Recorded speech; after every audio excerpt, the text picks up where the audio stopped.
June রবিবার তৃতীয়বারের জন্য প্রধানমন্ত্রী পদে শপথ নেবেন প্রধানমন্ত্রী নরেন্দ্র মোদী। তার আগে শুক্রবার সংসদ ভবনের সেন্ট্রাল হলে হয়ে গেল বড় বৈঠক।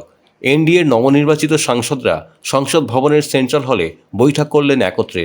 এই বৈঠকে এনডিএর নেতা হিসাবে মোদীর নাম প্রস্তাব করা হয়, বিজেপির নেতা হিসাবেও তারই নাম প্রস্তাব করা হয়।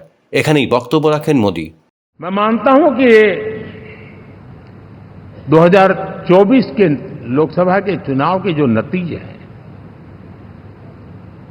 हर पैरामीटर से देखेंगे, दुनिया ये मानती है और मानेगी कि ये एनडीए का महाविजय है।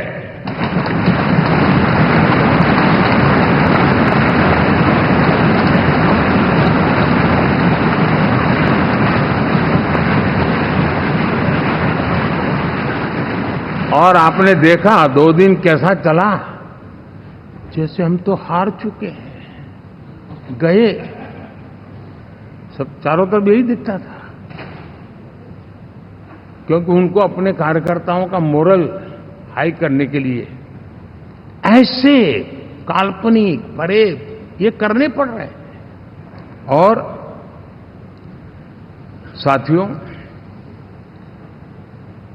गठबंधन के इतिहास में अगर आंकड़ों के हिसाब से देखें तो ये सबसे मजबूत गठबंधन की सरकार है।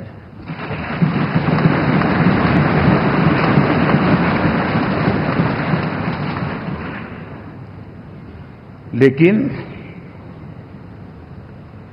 कोशिश ये की गई कि इस विजय को स्वीकार न करना,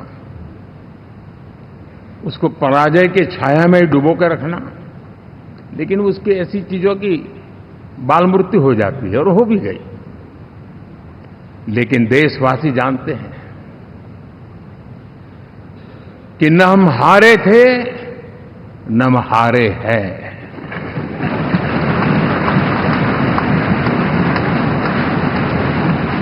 लेकिन 4 तारीख के बाद हमारा जो व्यवहार रहा है, वो हमारी वो पहचान बताता है कि हम विजय को पचाना जानते हैं।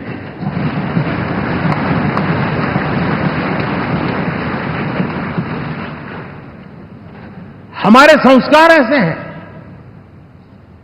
कि विजय की गोद में उन्माद पैदा नहीं होता है, और न ही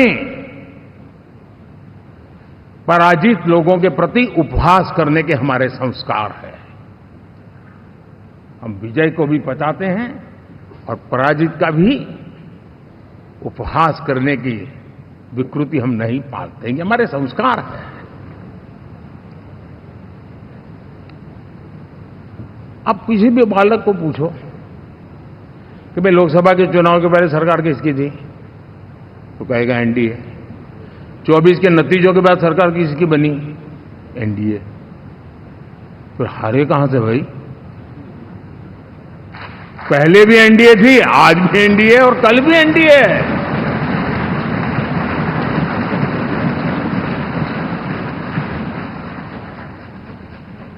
आप सोचिए, 10 साल बाद भी कांग्रेस 100 के आंकड़े को नहीं छू पाई।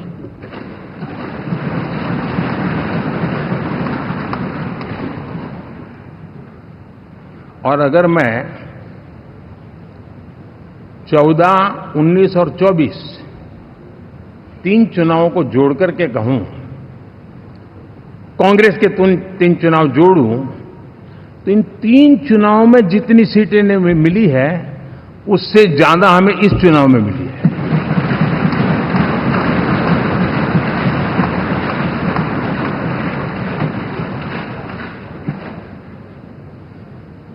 और मैं साफ देख रहा हूं साथियों, एनडीए वालों को अंदाज नहीं है। वे धीरे धीरे पहले तो डूब रहे थे, अब तेज गति से ये गर्त में जाने वाले हैं।